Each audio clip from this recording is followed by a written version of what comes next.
नमस्कार, कल 24 मा स्वागत छ। म राजीव खत्री। देश कोरोना विरुद्धको सङ्घर्षमा निषेधाज्ञा अर्थात् लकडाउनमा छ। देशका धेरै भूभाग निषेधाज्ञामा हुँदा सबै मानवीय गतिविधि ठप्प छन्, तर धेरै ठाउँमा धेरै खालका गतिविधि जारी छन्। कतिपय ठाउँमा भने अवैध गतिविधि पनि जारी नै रहेको छ। महोत्तरीको रातु खोलाको दोहन यसरी भइरहेको छ कि देख्नेहरू सबै अचम्मित मानेका छन्। हजारभन्दा बढी मजदुर र सयौं ट्रिपर हरेक दिन खोला दोहनमा सक्रिय छन्। महोत्तरीको बर्दिवास नगरपालिकाले 4वटा ठेकदार कम्पनीलाई 7 करोडभन्दा बढीमा ठेक्का लगाएका रातु खोला ठेक्का प्रकरणले अहिले समग्र महोत्तरीवासीको ध्यान तानेको छ।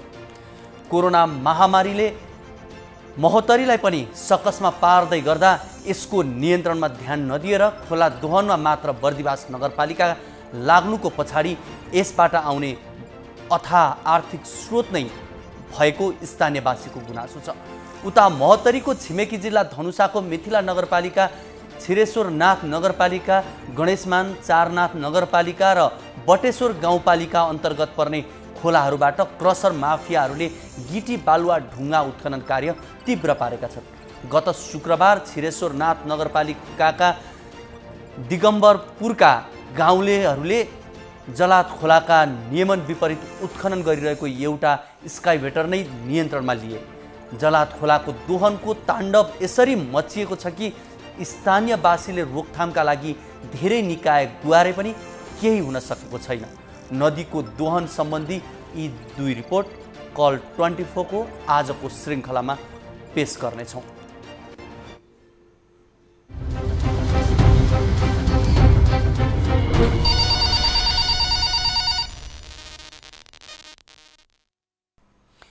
यस अलावा तपाईँ दर्शकहरूसँगको प्रत्यक्ष कुराकानीलाई पनि हामी जोड्नेछौँ। हामीलाई सम्पर्कका लागि टोल फ्री नम्बर 1660 01 12 424 र एनसेल नम्बर 9801 57 24 24 र भाइबर नम्बर 98 84 01 10 37 मा कल गर्न सक्नुहुनेछ। यो दुईवटा माध्यम तपाईले जुन माध्यम तपाईलाई सजिलो लाग्छ त्यही माध्यम मार्फत यहाँहरू आउन सक्नुहुनेछ। आफ्नो समस्या गुनासो जिज्ञासाहरू राख्न सक्नुहुनेछ। हामीले तपाईले राख्नु भएको समस्या जिज्ञासाहरूको अभिव्यक्तिको हामी सम्बोधन गर्ने प्रयास पनि गर्नेछौँ।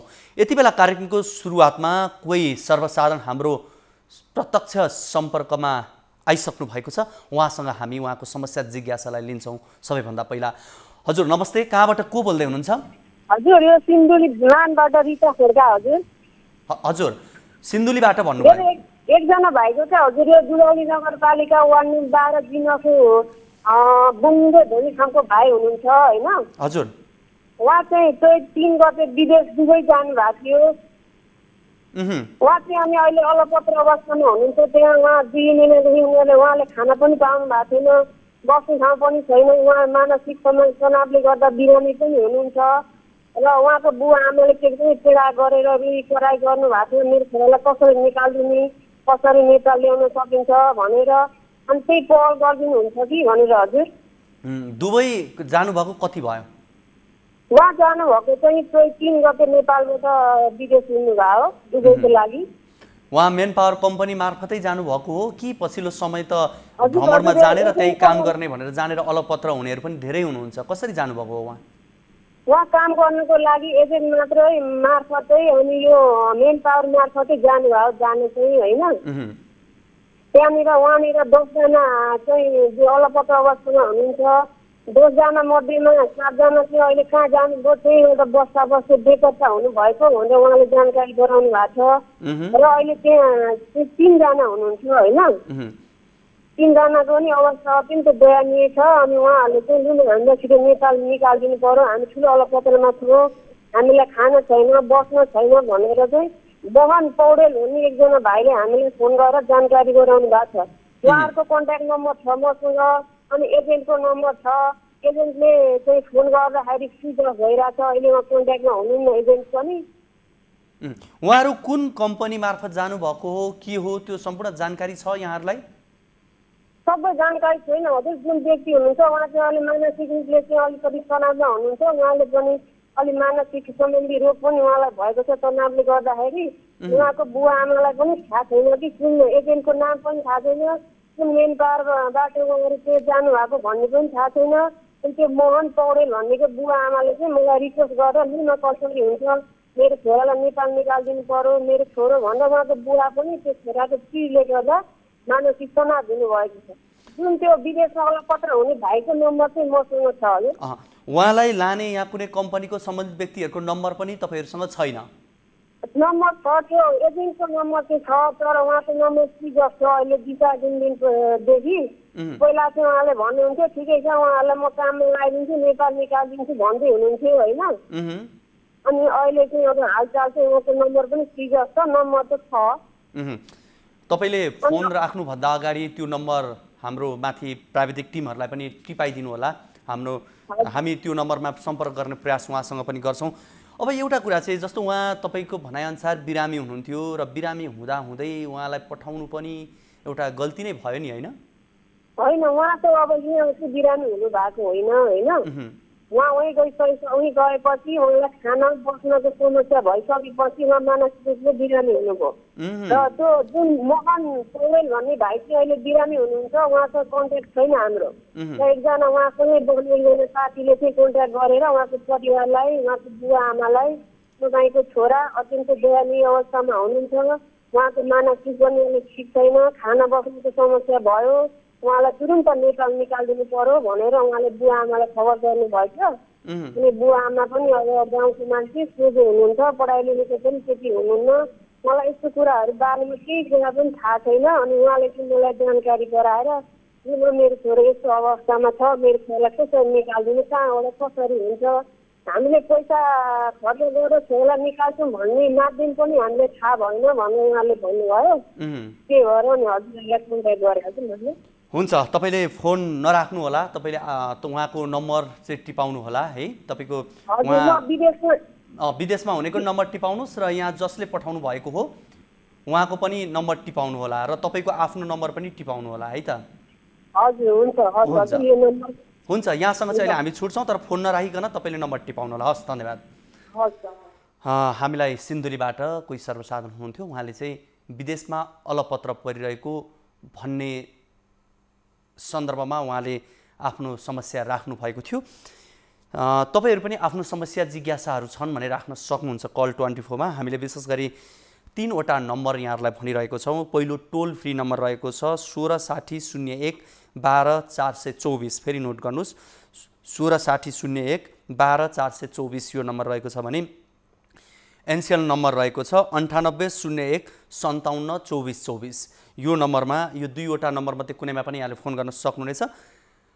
त्यसै गरी यहाँहरूले भाइबर नम्बरमा पनि यहाँहरू आउन सक्नुहुनेछ 9884011037।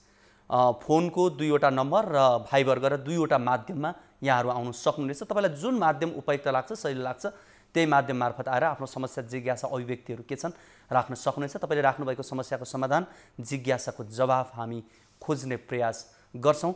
र यति बेला कोही सर्वसाधारण फेरि हामीसँग प्रत्यक्ष सम्पर्कमा आइसक्नु भएको छ। हजुर नमस्ते, कहाँबाट को बोल्दै हुनुहुन्छ, यहाँको समस्या के होला, संक्षेपमा राख्नुहोस् त। हजुर सर नमस्ते। हजुर, म यहाँ काठमाडौँबाटै हो सर होइन। सिभिलमा अस्ति चेक गरेको थियो, हिजो बिहान चेक गरेको थियो, पिसिआर चेक गरेको होइन। फिदिम भनेको इलाम? हजुर सिभिल हस्पिटल। हजुर सिभिल हस्पिटल भन्नुभयो? ए हजुर सिभिल हस्पिटल न्यू गणेशको उसमा पिसिआर चेक गर्यो होइन। हजुर। अनि बेलुका 7 बजे रिपोर्ट आयो, नेगेटिभ भनेर रिपोर्ट आयो। अनि तपाईँको रिपोर्ट नेगेटिभ आयो भनेदेखि भोलि बिहान आएर चाहिँ ओपिडीमा चेक गराउनु भनेर भन्नुभएको थियो होइन। अनि बिहान चेक गराउनु जाँदाखेरि डक्टरबाट गएपछि तपाईँको कसरी चाहिँ नेगेटिभ रिपोर्ट आयो, तपाईँको चाहिँ पोजिटिभ रिपोर्ट आउनुपर्ने गरेर सच्याएर लिएर आउनुहोस् भनेर चाहिँ पठाएपछि तुरुन्तै फेरि उहाँले चाहिँ पोजिटिभ भनेर लेखेर दिनुभयो। त्यसै दिनु मिल्छ सर? यदि त्यस्तो थियो भने त रिचेक गर्नुपर्ने होइन र? एकचोटि रिपोर्ट नेगेटिभ आउने, अर्कोचोटि फेरि पोजिटिभ आउने, त्यस्तो हुन्छ र? पहिलो एकचोटि यहाँले स्वाब दिनुभयो, नेगेटिभ आयो, पछिबाट फेरि यहाँले स्वाब दिनुभयो, पोजिटिभ आयो? होइन सर, स्वाबै लिनु भएन उहाँहरूले। स्वाब नै लिनु भएन। ए पहिले स्वाबमा पोजिटिभ, अर्कोचोटिमा नेगेटिभ भन्ने कुरा आयो? रिपोर्ट मात्रै दिनुभयो कि उहाँले सर हातले लेखे जस्तो गरेर मोबाइलमा आएको मेसेजमा नेगेटिभ रिपोर्ट आयो होइन। अनि त्यो आधारमा ओपिडी चेक गर्न जाँदाखेरि उहाँले चाहिँ के गरिदिनु भयो भनेदेखि डक्टरले त्यो सत्याएर आउनुहोस् भन्ने बित्तिकै ल्याब असिस्टेन्टले चाहिँ उहाँलाई चाहिँ सर्लको त्यो नेगेटिभ रिपोर्टलाई पोजिटिभ भनेर लेखेर दिनुभयो कि फेरि त्यसरी दिनु मिल्छ कि त रिचेक गर्नु पर्थ्यो होइन सर? तपाईँले सोध्नु भएन किन यस्तो भयो भनेर सोध्नु भएन त्यहाँ? सोधेको उहाँले चाहिँ अब त्यो विषयमा भन्नु भएन केही पनि होइन। तपाईँले जानुहोस् यहाँ हाम्रो अब कोटा सकिसक्यो, तपाईँ भोलि आउनुहोस् चेक गर्न भयो चाहिँ पठाउनु भयो उहाँहरूले।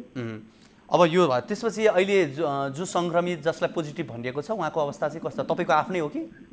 हजुर मेरो होइन, मेरो आफ्नो मान्छेको हो। उहाँको के छ स्वास्थ्य अवस्था कस्तो छ? उहाँको चाहिँ अब त्यो एक्सरे गर्दाखेरि निमोनिया देखियो, छातीमा दाग देखियो होइन। अनि पानीमा भित्र अलिकति त्यो बाहिरतिर हिँड्दाखेरि त्यहाँबाट खोकी लागिरहेको थियो, त्यतिकै हिँड्दा त्यो निमोनिया भएछ। भनेपछि उहाँहरूले पोजिटिभ भनेर रिपोर्ट दिएपछि उहाँलाई जो अहिले उहाँमा त्यो सङ्क्रमण देखिएको छ? सङ्क्रमण भन्दैन, उहाँ बिरामी भएरै जानुभएको हो। छिनका छिनमै चाहिँ रिपोर्ट त्यसरी एकचोटि सुरुको रिपोर्ट चाहिँ नेगेटिभ, अनि पछिको रिपोर्ट चाहिँ फेरि केही नेगेटिभ, स्वाबै टेस्ट नगरिकन स्वाबै नलिकन फेरि पोजिटिभ भनियो कि त्यसमा आपत्ति हो हाम्रो। ठिक छ, तपाईँले यो राख्नुभएको यो जिज्ञासा भनौँ, यहाँको समस्या भनौँ, यसको हामी समाधान गर्ने प्रयास गर्छौँ। यसमा के हुँदो रहेछ? अब टेक्निकली समस्या हो या कहिलेकाहीँ प्राविधिक कारण पनि हुन सक्छन्। तपाईँले यो समस्या राखिसक्नु भएको छ, हामी सम्बन्धित ठाउँमा पुर्याउने प्रयास गर्छौँ। यहाँले सम्पर्क गरिदिनु भयो, यहाँलाई धेरै धेरै धन्यवाद। हामीलाई तपाईँहरूको पनि कुनै समस्या जिज्ञासाहरू छन् भने हामीलाई राख्न सक्नुहुनेछ। हामीले यहाँहरूलाई विभिन्न माध्यमहरू दिइरहेका छौँ। यति बेला भाइबर मार्फत कोही सर्वसाधारण प्रत्यक्ष रूपमा आउनुभएको मैले यहाँ जानकारी पाएको छु।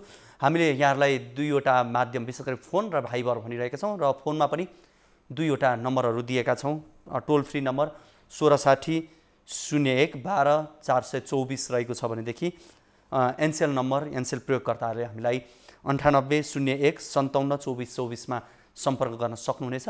त्यस्तै गरी भाइबर मार्फत यहाँहरू प्रत्यक्ष रूपमा जोडिन चाहनुहुन्छ भने 98 84 01 10 37 यो नम्बर रहेको छ। तपाईँलाई जुन माध्यम उपयुक्त लाग्छ त्यही माध्यम मार्फत आफ्नो समस्या जिज्ञासा अभिव्यक्ति जे छन् राख्न सक्नुहुन्छ र तपाईँले राख्नुभएको समस्याको समाधान हामी खोज्ने प्रयास गर्छौँ। र कहिलेकाहीँ तपाईँले राख्नुभएका अभिव्यक्तिले मात्रै पनि समस्याका समाधानहरू आफै पनि हुन सक्छन्। तपाईँले न्युज 24 को यो प्लेटफर्म मार्फत राखिएका कुराहरू यति बेला हामीसँग कोही भाइबरमा जोडिनु भएको छ, उहाँसँग हामी कुराकानी गर्छौँ।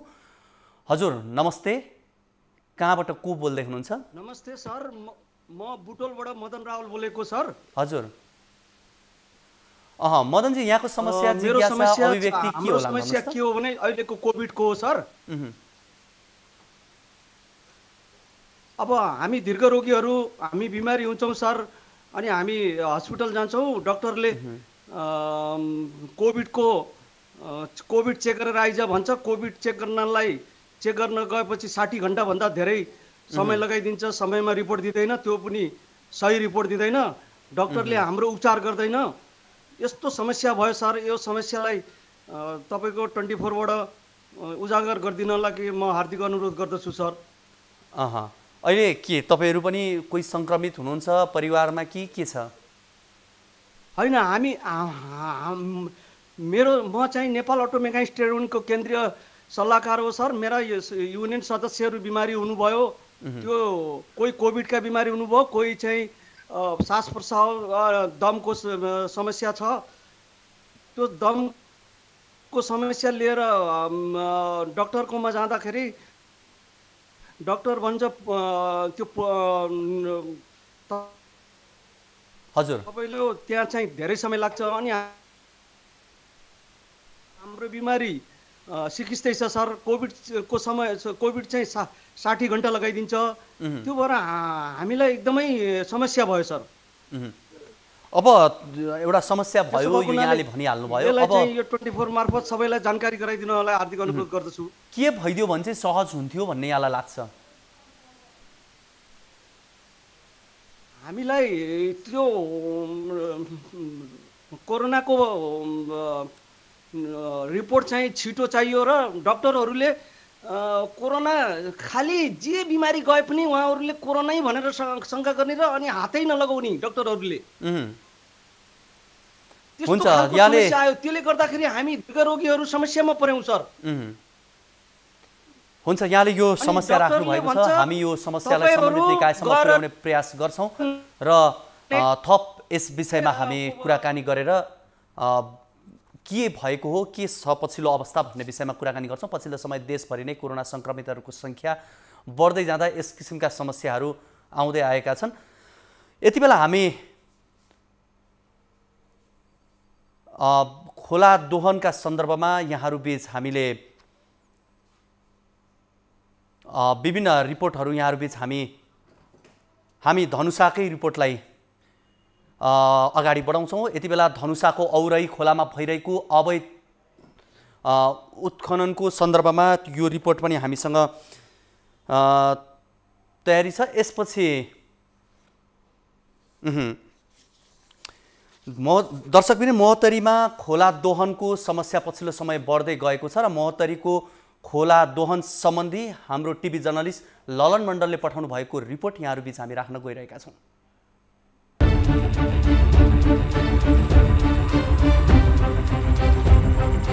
महोत्तरीमा कोरोना संक्रमणको अवस्था गम्भीर बनेको भन्दै वैशाख 22 देखि निषेधाज्ञा जारी गरिएको छ। अत्यावश्यक खाद्यान्न पसल सञ्चालनमा कडाई गरिएको यो निषेधाज्ञामा खोला ठेक्का लगाएर नदीजन्य पदार्थ ओसार पसार तथा निकासी भने निर्वाध रूपमा चलिरहेको छ। कोरोनाको दोस्रो चरणमा महोत्तरीमा 500 बढी सक्रिय संक्रमित र हालसम्म 7 जनाको मृत्यु भइसकेको छ। यस्तो गम्भीर र प्रतिकूल समयमा पनि महोत्तरीको बर्दिवास रातो नदीमा ठेक्का लगाएर कोरोना प्रति लापरवाह गर्दै कमाउ धन्दा भने जारी राखिएको छ। हामी सम्पूर्ण अनुगमनका साथीहरू, यहाँको प्रमुख जिल्लाधिकारीज्यू, सुरक्षा निकायका प्रमुखज्यूहरू लगायत सम्पूर्ण चाहिँ हामी गएर निरीक्षण गऱ्यौँ र हजुरलाई एक्चुअलीमा के भनौँ भने वास्तवमा उत्खनन मापदण्ड को विपरीत भएको छ। जिल्लावासीहरू उपचार अभावमा अन्यत्र जिल्ला धाइरहेका छन्। अक्सिजन, एम्बुलेन्स र आइसियु अभावमा जिल्लावासीहरूले अकालमै ज्यान गुमाइरहेका बेला महोत्तरीको स्थानीय प्रशासन गैर जिम्मेवार बनेको प्रश्न देखिन्छ। खोला दोहनमा न सरोकारवाला निकायको ध्यान गएको छ न त जिल्ला समन्वय समितिकै ध्यान छ। बर्दिवास नगरपालिकावासीहरू यति बेला कोरोना कालीले अस्तव्यस्त देखिन्छन्। स्थानीय सरकारले समयमै PCR मेसिन सञ्चालन नगरेकोमा झन बर्दिवास लगायत महोत्तरी जिल्ला नै जोखिमको बाटोतर्फ जाँदैछ। स्थानीय सरकारले निषेधाज्ञाको बेलामा समेत नदीजन्य पदार्थ निकासी तथा ओसार पसार गर्न छुट दिएको छ। राजस्वको लोभमा परेर भइरहेको यो कार्यप्रति स्थानीयवासी भने क्षुब्ध छन्। कुन नेताको क्रसन छैन, आँट गर्नु पर्यो। कुन पार्टीको नेताको क्रसन छैन, कसले व्यापार गर्ने राजखोलाको पैसा? यहाँ तपाईँको पिपरामा चुनाव हुँदाखेरि तपाईँको चाहिँ राजखोलाको पैसा लगेर चाहिँ पिपरामा एउटा पार्टी अर्को पार्टी हटाएर हाट बजार बन्द गरेर दैनिक उपभोग्य वस्तुहरू पनि किन्न प्रहरीले स्थानीयवासीलाई बाहिर निस्कन नदिएको समयमा खोला उत्खनन कार्यमा भने छुट दिनुमा स्वार्थको खेल पक्कै छ। बर्दिवास नगरपालिकाले हालै रातो खोला उत्खननका लागि करिब 7 करोडमा 4 ठेकेदार कम्पनीलाई ठेक्का लगाएको छ। खोलामा 4 ठेकेदार कम्पनीका लगभग 200 भन्दा बढी जेसीबी, एक्जाभेटर, ट्र्याक्टर र ट्रिपर सहित 1000 भन्दा बढी मजदुरहरू दैनिक खटिरहेका छन्।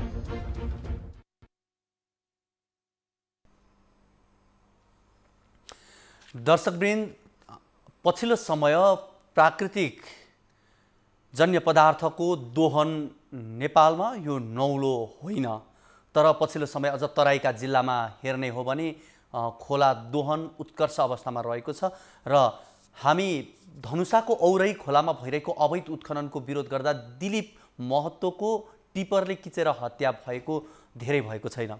करिब 1.5 वर्ष अगाडि यो घटनाले कानुन हातमै लिएर निरन्तर नदी दोहन चलिरहेको प्रमाणित गर्छ भने पछिल्लो समय तराईका जिल्लाहरूमा नदी दोहनको समस्याहरू बढ्दो रूपमा रहेको छ र कोरोनाको यस सङ्क्रमणको समयमा पनि अझ आम मानिसहरूको चहल पहल कम हुने र दैनिक गतिविधि कम भएको समयमा यस्ता खोला उत्खननका घटना भने बढ्न थालेका छन्, उत्खननहरू बढिरहेका छन्। त्यो पनि स्थानीय प्रशासन, स्थानीय जनप्रतिनिधिको मिले मतोमै देखिन्छ। देशका विभिन्न नदी खोला यस्तै अतिक्रमणले चुसिँदै गएका छन्। स्थानीय सरकार र प्रहरी प्रशासन क्रस डन सामु निरीह देखिन्छन्। यसले बाढी, पहिरो, खडेरी जस्ता विपत्ति बढाउनुका साथै वातावरणीय सङ्कट निम्त्याइरहेको छ। नियमअनुसार खोला नदीमा डोजर लगाएर बालुवा, रोडा, ढुङ्गा निकाल्न पाइँदैन, तर जताततै त्यही भइरहेको छ। कतिपय ठाउँमा त नदीको धार नै परिवर्तन भएका छन्, कतिपय ठाउँमा खोला नै भासिएका छन्, जलचर प्राणी लोप हुँदै गएका छन्। यसको सबैभन्दा चपेटामा चुरे क्षेत्र परिरहेको छ। प्रहरी प्रशासन र तलदेखि माथिसम्मको सेटिङमा निरन्तर चुरे दोहन भइरहेको छ। यो त प्रदेश 2 का मुख्यमन्त्रीको केही समयकै अभिव्यक्ति हेर्ने हो भने पनि उहाँले पनि भन्नुभएको थियो, विशेष गरी स्थानीय प्रतिनिधि जनप्रतिनिधिहरूकै मिलेमतोमा यस किसिमको अवस्था रहेको छ भनेर उहाँले बताउनु भएको धेरै पनि भएको छैन। त्यसकारणले अधिकांश क्रसर व्यवसायी बिना अनुमति चलेका छन्। अनुमति लिएकाले पनि प्राय नवीकरण गरेका छैनन् भनेर भन्ने गरिएको छ। यति बेला हामीसँग बर्दिवास नगरपालिकाका मेयर विदुर कार्की जोडिनु भएको छ। यसै विषयमा कुराकानी गर्नका लागि मेयरज्यू यहाँलाई स्वागत छ। नमस्कार, धन्यवाद। हजुर, अब यो स्थानीय सरकार सञ्चालन ऐन 2074ले गिटी बालुवा उत्खनन गर्न र उपयोग गर्न दर्ता अनुमति नवीकरण खारेजी व्यवस्थापनको जिम्मा स्थानीय पालिकालाई दिएको छ। यसको भरपूर सदुपयोग चाहिँ बर्दिवास नगरपालिकाले पनि गरेको रहेछ है मेयरज्यू।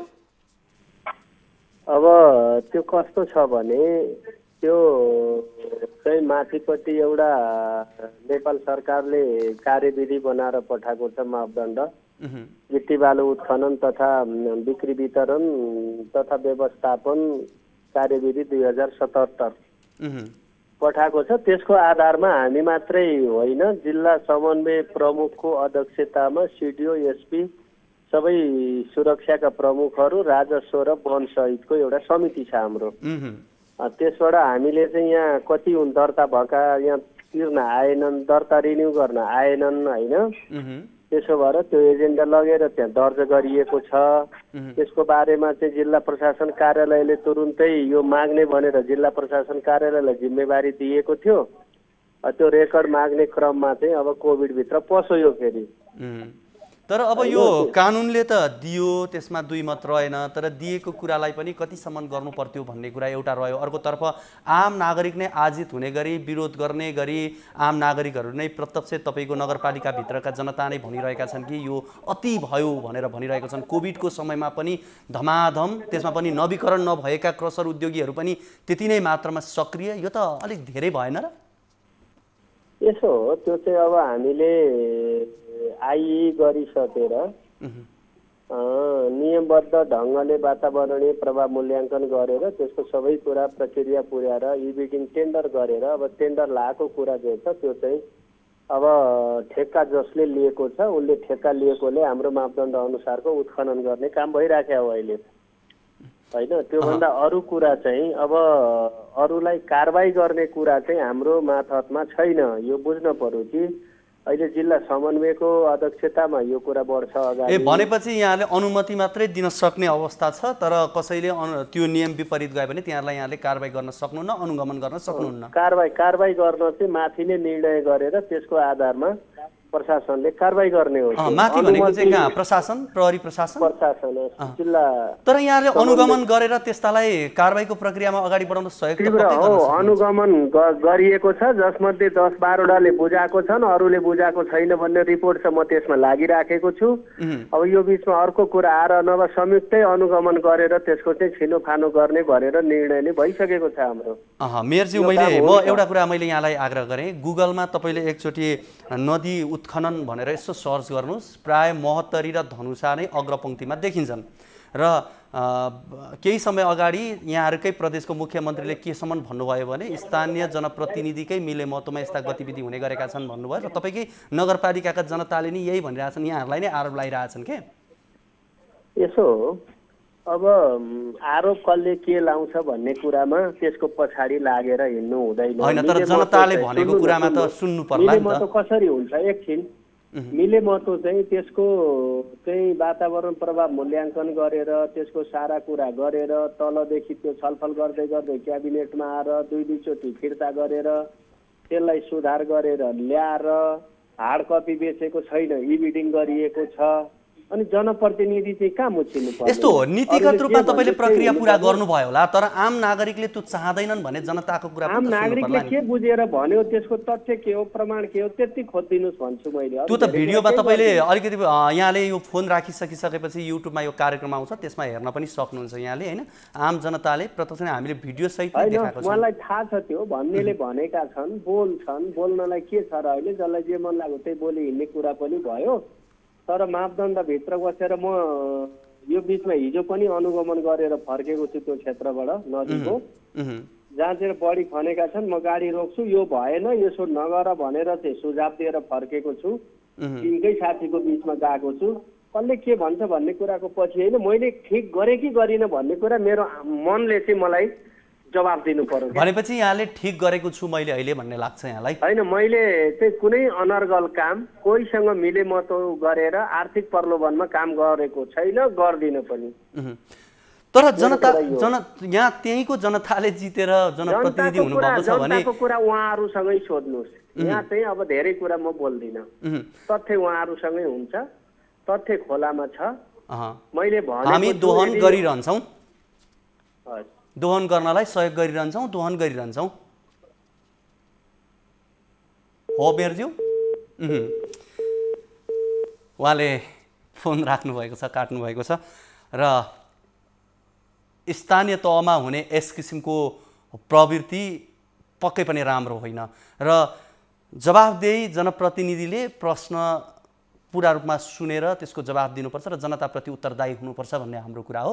र हामीले उहाँलाई सायद धेरै असहज हुने प्रश्न त पक्कै गरेका थिएनौँ, सहज रूपमै उहाँलाई हामीले यो कुराकानी गरिरहेका थियौँ र आम नागरिकले भनिरहेका, बर्दिवासका जनताले भनिरहेकै कुरा हामीले देखाएको थियौँ र त्यसैको आधारमा उहाँलाई हामीले प्रश्न गरेका हौँ। तर उहाँ प्रश्नबाट सम्भवतः उहाँले प्रश्नको जवाफ दिन चाहनु भएन र उहाँले फोन राखिसक्नु भएको छ। नियमन अनुगमन गर्ने सरकारी निकायको उदासीनताको फाइदा उठाएर विभिन्न जिल्लाका नदी खोला अवैध रूपमा ढुङ्गा गिटी बालुवाको उत्खनन बढेको हो। कतिपय ठाउँमा त राज्यकै निकायहरूको मिलेमतो र स्थानीय तहकै मिलेमतो हुने गरेको प्रश्न देखिन्छ, जो भनि पनि रहेका छन् आम नागरिकले। केही स्थानीय तहहरूको आन्तरिक स्रोत बढाउन भनेर ढुङ्गा गिटी बालुवा उत्खननको अनुमति जताभावी ढङ्गले दिने समेत हुन थालेका छन्। सीमित व्यक्ति तथा प्रमुखको आर्थिक स्वार्थ हुने नदी खोलाको अनियन्त्रित दोहनका कारण दूरगामी वातावरण असर सिर्जना गर्न सक्ने हुनाले त्यसलाई रोक्नका लागि सरकारले प्रभावकारी कदम चाल्न ढिलाइ गर्नु हुँदैन। नदी खोलामा महिनौदेखि अनियन्त्रित र अवैध रूपमा ढुङ्गा गिटी बालुवाको उत्खनन भइरहँदा पनि चासो नदिनु सम्बन्धित सरकारी निकायको गैर जिम्मेवारीको पराकाष्ठ हो। यस्तै अवस्था देखिन्छन् देशभरि, जुन हामीले केही समय अगाडि देखाएको बर्दिवासको अवस्था नि त्यही हो।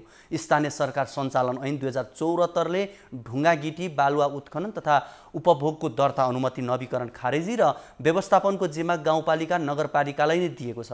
अहिले नदीजन्य पदार्थको उत्खनन तथा निकासी अनुमति स्थानीय तहको सिफारिसमा जिल्ला समन्वय समितिले दिने अभ्यास अपनाएको देखिन्छ। नदीजन्य पदार्थको उत्खनन र वातावरणीय प्रभाव मूल्याङ्कन र प्रारम्भिक वातावरणीय परीक्षण जरुरी हुन्छ, तर आन्तरिक स्रोत बढाउने ध्याउनमा ढुङ्गा गिटी बालुवा उत्खनन तथा निकासीका लागि जताभावी अनुमति दिने प्रवृत्ति छ। उत्खनन कार्यको नियमन अनुगमन पनि हुँदैन। दर्शकवृन्द, यति बेला हामीसँग कोही सर्वसाधारण जोडिनु भएको छ, उहाँका समस्या जिज्ञासा अभिव्यक्तिलाई हामी लिने प्रयास गर्छौँ। हजुर नमस्ते, कहाँबाट को बोल्दै हुनुहुन्छ अनि यहाँको समस्या के होला? हजुर हजुर कहाँबाट भन्नुभयो? मैले अहिले तपाईँको आवाज बुझिनँ।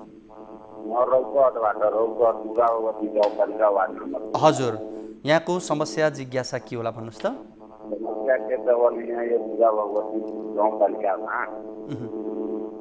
अहिले जुन बाँध टुटिएको छ त्यो बाँधलाई अहिले बालुले भर्न लगाइदिएको छ। हेलो हजुर हजुर भन्नुहोस् त।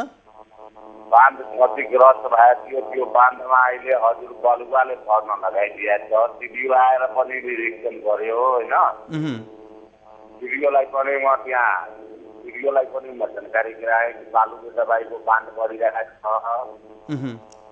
यो जति यो फोल्डर लगाइरहेको छ एउटा पनि जाल बाँधिरहेको छैन त्यो फोल्डरमा। त्यसपछि यो दुर्गावती गाउँपालिकामा अहिले यति जति अवस्था छ कि यहाँ जति कपलेहरू डक्टरहरू बसिसकेका छ, अस्पतालको अगाडिहरू स्कुलको अगाडि अलिक ज्वरो आएपछि यहाँको आम जनतालाई इलाज गर्न पनि चाहिरहेको छैन। यो पनि म सिडिओलाई जानकारी गराएँ, गाउँपालिकालाई पनि म जानकारी गराएँ, तर गाउँपालिकाले पनि केही भरोसा दिएन। तिनीहरू नदीको नै बालुले त्यो बाँध गर्न लागेको छ होइन नगरपालिकाले। यो फेरि पानी आएपछि कटान भएपछि जनता यहाँको जम्मै चिजावती गाउँपालिका जनता पछि चलेर जान्छ सर। यहाँ कुनै लेखाइ पुग्न छैन, यसै कारणले म तपाईँलाई यो लिङ्क मलाई धेरै टाइममा लिङ्क दिन्छु। यसै कारणले यो धेरै मलाई राम्रो लाग्छ, यसै कारणले हजुरलाई म जानकारी हुन्छ। यहाँले आफ्नो समस्या राख्नु भएको छ, मैले अलिकति यहाँको आवाजलाई प्रष्ट रूपमा चाहिँ बुझ्न सकेको छुइनँ। सम्भवतः हाम्रो प्रड्युसरहरू सबैले सुन्नु भएको होला, मलाई यसमा सहजीकरण गरिदिनु होला उहाँले भन्न खोज्नु भएको कुरामा। र हामी तपाईँले राख्नुभएको समस्याको समाधान खोज्ने प्रयास फेरि हामी गर्नेछौँ। यति बेला हामी धनुषाको नदी दोहनतर्फ लाग्छौँ। आज हामीले नदी दोहनका सन्दर्भमा 2वटा रिपोर्ट यहाँहरू बीच राखिरहेका छौँ र केही समय अगाडि हामीले महोत्तरीको नदी दोहनको सन्दर्भमा एउटा रिपोर्ट राख्यौँ भने यति बेला धनुषामा पनि धनुषाका नदीहरूमा पनि नदी दोहनको समस्या बढिरहेको छ। यस सम्बन्धमा तयार पारेको धनुषाका टिभी जर्नलिस्ट विजयले तयार गर्नुभएको यो रिपोर्ट यति बेला यहाँहरूसँग हामी राख्छौँ।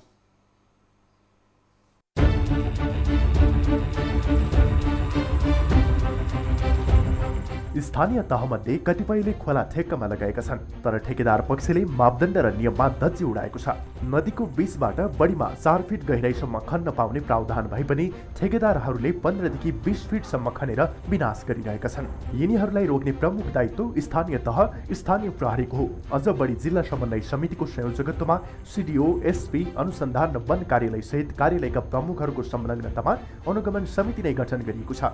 यदि हुँदासम्म पनि बोल्ने र रोक्ने कुनै निकायले अग्रसरता देखाएको छैन। यसरी जिम्मेवार निकायले खोलाबाट अवैध उत्खनन भइरहँदा रोकथाम र नियन्त्रणको प्रयास नगरेपछि आफ्नो पनि जिम्मेवारी बोध भएका श्रीश्वरनाथ नगरपालिका दिगमपुरका गाउँलेहरूले शुक्रबार जलात खोलामा नियम विपरीत उत्खनन गरिरहेको एउटा एक्सकाभेटर नियन्त्रणमा लिएका छन्। स्थानीय बासिन्दाले छिनपा 7 र 8 को बीचमा पर्ने जलात खोलामा अवैध रूपमा बालुवा गिट्टी उत्खनन भइरहेको अवस्थामा प्रदेश 3-01001 क 5213 नम्बरको एक्सकाभेटर नियन्त्रणमा लिएका हुन्। उक्त एक्सकाभेटर सोही नदी किनारमा सञ्चालित श्रीश्वर बालुवा गिट्टी प्रशोधन उद्योग क्रसरको रहेको छ। एक्सकाभेटर नियन्त्रणमा लिने क्रममा केही बेर इलाका प्रहरी कार्यालय सकुवा महेन्द्रगढबाट खटिएको प्रहरी टोली र स्थानीय बीच घम्साघम्सी समेत भएको थियो। गाउँवासीका अनुसार प्रहरी प्रशासन लगायत व्यक्तिहरूको मिलेमतोमा जथाभावी खोलामा एक्सकाभेटर लगाएर उत्खनन भइरहेको छ। यद्यपि क्रसर उद्योगका सञ्चालक शशि यादवले सो खोला ठेक्कामा लागेको र आफूले ठेकेदार मार्फत खनेको बताउँछन्। स्थानीयवासीले धेरै गुनासो गरेपछि आक्कल झुक्कल आइहाले पनि उनीहरू आउनुभन्दा पहिले उत्खननमा प्रयोग भइरहेका गाडीहरू गइसकेका हुन्छन्। कस्तुवासम्म प्रहरीलाई जानकारी गराउँछु, यिनीहरूलाई कसरी थाहा हुन्छ? मिथिला नगरपालिका हरिहरपुरका मनोज महतोको भनाइ छ। एउटा यहाँ नयाँ क्रसर खुलिरहेछन् अनि उता किशोरी शाह सांसद एमालेका सांसद जुन उनको पनि खोलाभन्दा चाहिँ 200-100 मिटर मात्रै माथि रहेछ। त्यो पनि क्रसर पैसा लिएर यी वडा अध्यक्षले क्रसर खोलिरहेको छन्। मेयरहरूले पनि पैसाले खुवाई यहाँ चाहिँ खोलामा पुरै खन्न लगाएका छन्। रातभरि ढ्याङ डुन जेसिबी ल्याएर खन्दैछन् र यो खोलालाई बगरमा परिणत गर्दैछन् यिनीहरू। यस्तै धनुषाको मिथिला नगरपालिकामा पर्ने औरही खोला ठेक्कै नलागे पनि गिद्धले सिनोलुसे झैँ क्रसर माफियाहरूले जेसिबी, एक्सकाभेटर र ट्र्याक्टरमै बकेट जडान गरेर गिट्टी बालुवाको दोहन गरिरहेका छन्। जेसिबी, एक्सकाभेटर, टिपर र ट्र्याक्टर गरी 30 भन्दा बढी गाडीहरूको प्रयोग गरेर दिनभरि रातभरि खोला दोहन गर्दा पनि करिब 2 किलोमिटरको छोटो दूरीमा सशस्त्र बेस क्याम्प नकटाझिस र महेन्द्रनगरमा इलाका प्रहरी कार्यालय भए पनि उनीहरूको ध्यान नजानुलाई स्थानीयवासीले अचम्म मानेका छन्। दर्शकवृन्द, धनुषाका नदीहरूमा पनि उत्खनन भइरहेका छन्। यो समाचार यहाँहरूलाई हामीले राख्यौँ, यो रिपोर्ट राख्यौँ र तराईका जिल्लाहरूमा यस किसिमका उत्खननका घटनाहरू पछिल्लो समय बढ्दै गएका छन् र कोरोनाको समयमा बढ्दै गएको छ। र धनुषा जिल्लामै हो, केही समय अगाडि भनौँ 1.5 वर्ष अगाडि एक व्यक्तिको विरोध गर्दाखेरि टिपरले खिचेर हत्या समेत गरिएको थियो। हामी यस खोला नदी दोहनकै सन्दर्भमा कुराकानी गर्नका लागि यति बेला हामीले छिरेश्वरनाथ नगरपालिकाका मेयर योगी परियारसँग हामीले सम्पर्क गरेका छौँ। उहाँसँग हामी कुराकानी गर्छौँ। मेयरज्यू, यहाँलाई स्वागत छ। धन्यवाद। महोत्तरीमा महोत्तरी धनुषा लगायतका नदीहरूमा नदी उत्खननका समस्या यो धेरै पुरानो हो। पछिल्लो समय त झन् बढ्दै गएछ, यतिसम्म भएछ कि स्थानीयहरूले आजित भएर स्काभेटर नै नियन्त्रणमा लिनुपर्ने भएछ नि तपाईँकै नगरपालिकामा। थाहा पाउनुभयो यहाँले? थाहा पाएको।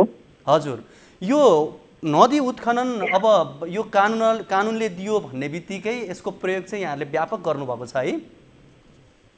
यो के हो भनेदेखि नि, अब तपाईँले जस्तो भनिराख्नु भएछ त्यस्तो कुरा छैन होइन। तर के हो भनेदेखि यो अहिले वास्तवमा भन्यो भनेदेखि सब पालिका स्तरलाई ठेक्का लगाउनलाई अधिकार दिएको छ। र यो अधिकार दिँदा के हो भनेदेखि वास्तवमा अहिलेसम्म के अन्य उल्टा के हो भनेदेखि खोला नालाहरू वास्तवमा सिमाना पनि छुटेको छैन। एउटा नदी तपाईँको 2-2वटा पालिकाको बिचमा पनि पर्छ। त्यो सबले गरेर यो अप्ठ्यारो विषय हो वास्तवमा। मेरो भनाइ के भनेदेखि वास्तवमा यो पालिकालाई नभएर यो त या त वास्तवमा पहिले जस्तै प्रदेशले जसरी यसमा हाम्रो साझा यो कुरा हो, यसमा हामीले 60% र 40% हामीले प्रदेशलाई बुझाउनु पर्ने हुन्छ। त्यसैले हाम्रो भनाइ के भनेदेखि वास्तवमा प्रदेशले नै जिल्लाको एकै ठाउँ ठेक्का लगायो भनेदेखि सजिलो हुन्छ। हामीले लगाउँदाखेरि के हुन्छ भनेदेखि वास्तवमा यो अब नदी दोहनको कुरा आयो, एउटा पालिकाले निकाल्ने कुरो गर्छ, उतातिरको पालिकाले निकाल्ने कुरो गर्दैन। यो वाद विवाद सधैँ भइरहने हो। तर हामीले के हो भनेदेखि अब कसैले चोरी नुकी गरेर कसैले गलत मनसाई लिएर निकाल्छ भनेदेखि मापदण्ड विरुद्ध विपरीत काम गर्छ भनेदेखि हामीले त्यस्तो गर्न दिँदैनौँ, कुनै शर्तमा पनि गर्न दिँदैनौँ। र यो हाम्रो नगरपालिकामा भएको कुरा मलाई थाहा भइसकेपछि मैले चाहिँ यो कुनै शर्तमा हामी गर्न दिँदैनौँ पनि भनेका थियौँ। र त्यसै अनुसार हिजो सहमति गरेर के गर्यो भनेदेखि वास्तवमा यो कुनै किसिमले उसले त्यहाँ लगेर एक्सकाभेटर लगेर कुनै किसिम लोडर लगेर त्यसो निकाल्न पाउँदैन। र अर्को वर्षदेखि वास्तवमा यो विवादले गरेर मैले क्लियरली के भनेको छु भनेदेखि अर्को वर्षदेखि म यो ठेक्का लगाउँदिनँ, किनभनेदेखि यो विवादको विषय हुन्छ। यो विवादले गरेर सधैँ खालि मेयरमाथि पर्ने हो, वार्ड अध्यक्षले पनि जिम्मेवारी लिँदैन, अर्को पालिकाको पनि वास्तवमा त्यहाँ सिमाना क्लियर हुँदैन। नदी के हुन्छ भनेदेखि सार्वजनिक नदी अहिले मान्छेले भोग गरिरहेको छ र निजी जग्गामा नदी गइसकेको छ। त्यहाँबाट निकाल्दाखेरि विभिन्न किसिमको मेरो यो जग्गामा निकालिरहेको छ भन्छ। त्यसैले नेक्स्ट इयरदेखि आउँदैदेखि हामी ठेक्का लगाउँदैनौँ भन्ने मैले प्रतिबद्धता गरिसकेँ। तपाईँलाई पनि जानकारी गराउँछु, अर्को सालदेखि हामीले नदीको ठेक्कै लगाउँदैन त्यो जानकारी गराउन चाहन्छु। यहाँले अब म ठेक्कै लगाउँदिनँ यसबाट म आजित भएँ भनेर यहाँले भनिसक्नु भनेपछि यो समस्या चाहिँ अहिले यहाँको तर्फबाट भन्दा चाहिँ आफ्नो नगरपालिका भन्दा पनि अन्य पालिकाहरूले चाहिँ बढी समस्या दिएको हो। यो के मैले भनिहालेँ नि, यो दुईटैतिरको हुँदाखेरि क्लियर भइसकेको हुँदैन। र अर्को के हो भनेदेखि नदी पनि वास्तवमा आफ्नो रूप परिवर्तन गरिरहन्छ। पहिले नदी भएको ठाउँमा अहिले निजी जग्गा काटेर नदी भइसकेको छ। र जुन नदी थियो त्यो मान्छेले आफूले बगर खेती बनाएर कसैले त्यहाँ उब्जनी गरिरहेको छ।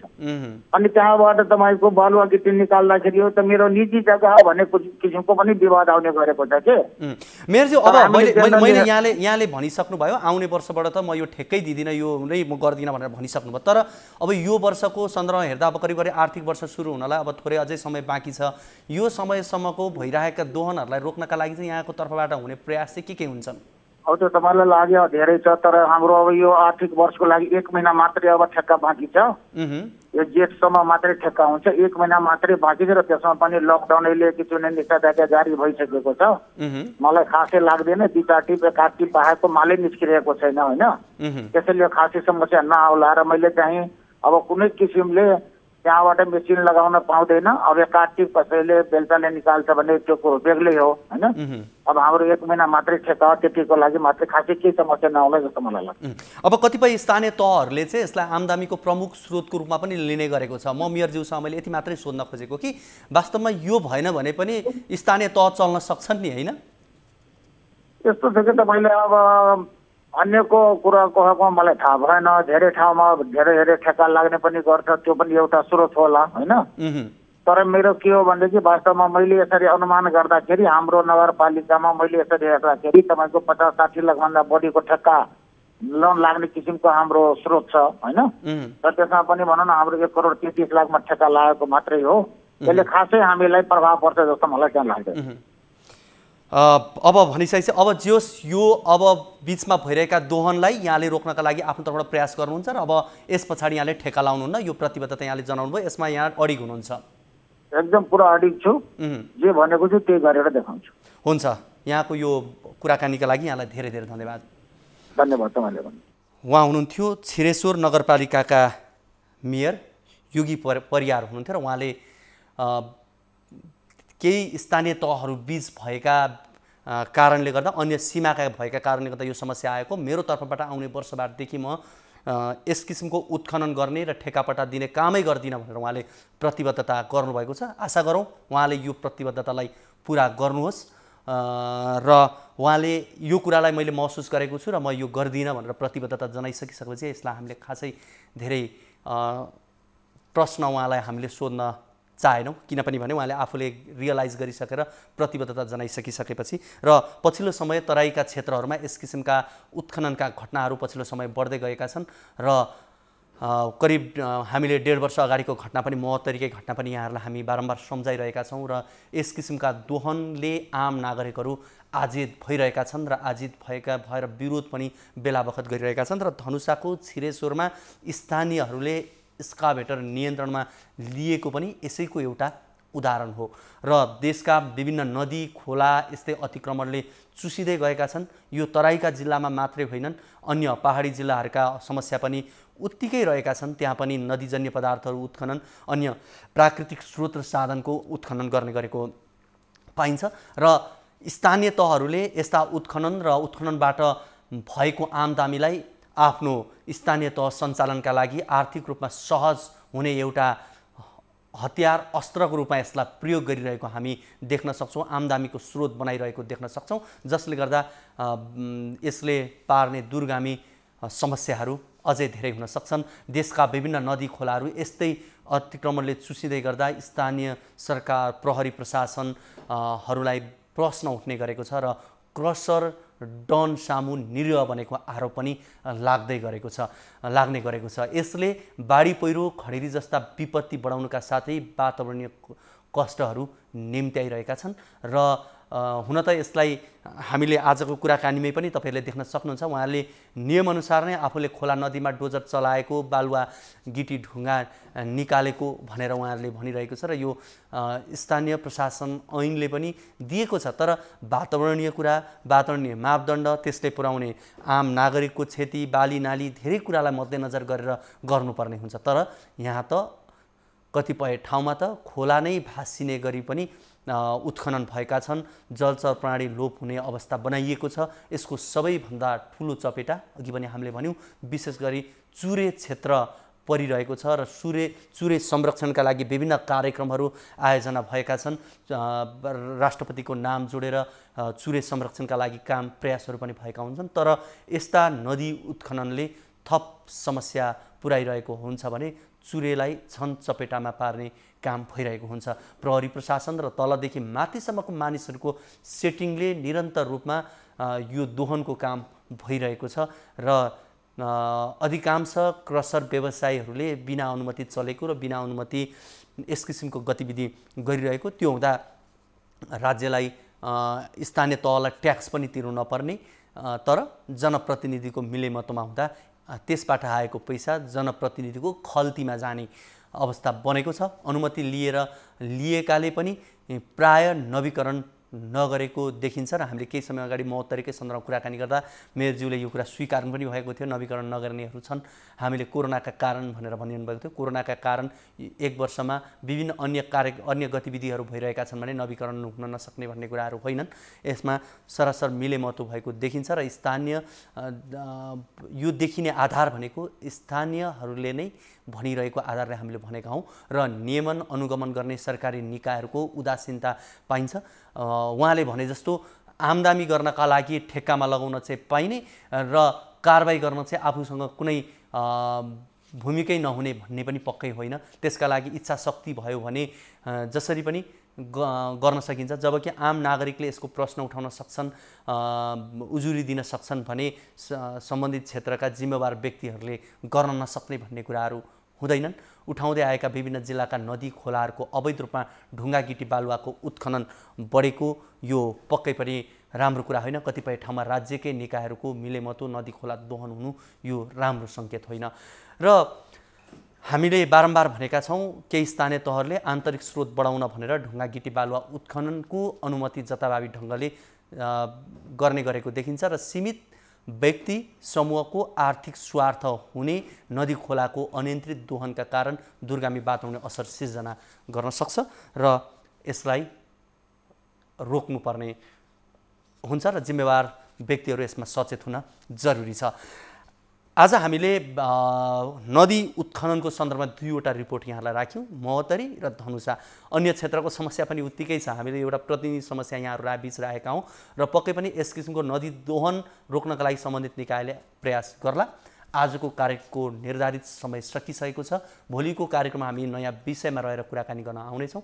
तबसम्मको लागि बिदा दिनुहोस्। हवस् त, नमस्ते।